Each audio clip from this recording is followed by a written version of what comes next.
সোমবার সকালে জেনির মৃতদেহ তার বাড়িতে পাওয়া গেল।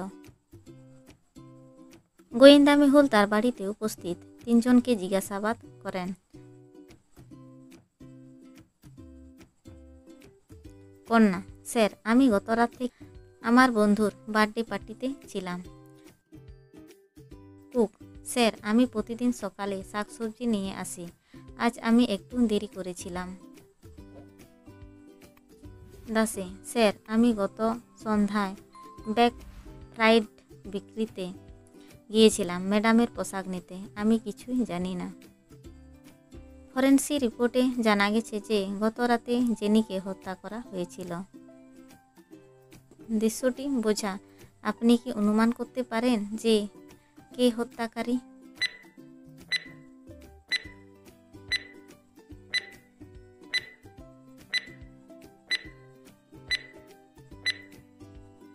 দাসী তার এলিবিকে গত সন্ধ্যায় দিয়েছিলেন, যার অর্থ তিনি জানতেন যে গত রাতে খুন হয়েছিল, জেনির খুন হয়েছিল।